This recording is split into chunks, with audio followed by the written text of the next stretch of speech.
Let's just say you just dropped a whopping 1,000 bucks on a smartphone, your dream smartphone by the way. It's lightning fast, gorgeous and perfect, but 3 months down the line, you're watching that spinning wheel of death, wondering if this is the exact smartphone you just got, because everything now feels like it's slow. Sounds familiar, right? Today, I'm going to show you why this happens to everyone, and more importantly, the insider tricks that these phone manufacturers don't want you to know about fixing it. Stay till the end of this video because the last tip literally saved me over $1,000 getting another flashy, shiny new smartphone. And so without taking much of your time, yo guys, let's get started. Let's start with the big question.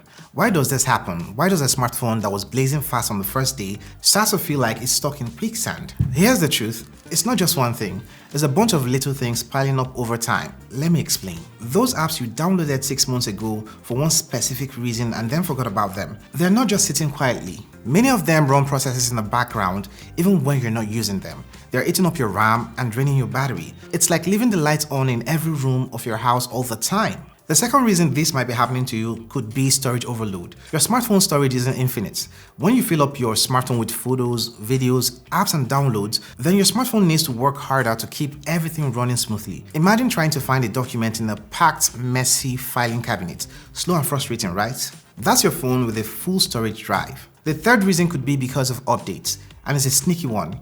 Software updates are designed to keep your smartphone secure and add new features, but over time, they're also optimized for newer hardware. And if you've got an older smartphone, those updates might actually be slowing down your device. Now we know the causes, let's talk about fixing them. These steps are simple, but trust me, they'll make a huge difference. The first step is to clear out unused app.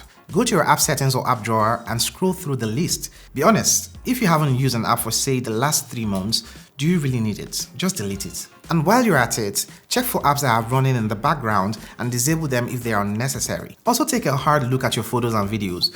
Do you need every single meme you've ever saved? And actually, don't you only need 2 photos from those 20 photos from that same event? Back up your important files to the cloud using services like Google Drive or iCloud and delete the rest. Trust me, your phone will thank you. Another thing you could do is manage the background processes. On Android, just head to your battery settings and check which apps are running in the background. On iPhone, you could go to Battery App Refresh, and this is found in your settings. Turn off unnecessary apps that don't need to be running 24/7. You'll be surprised how much this improves your performance. Next step is to clean up your home screen. Simplify your screen layouts. Widgets, live wallpapers, and too many icons can slow things down. Also keep it clean and functional. And here are bonus tips to keep your smartphones fast. Restart your smartphone once every week. I know it sounds old school, but it works.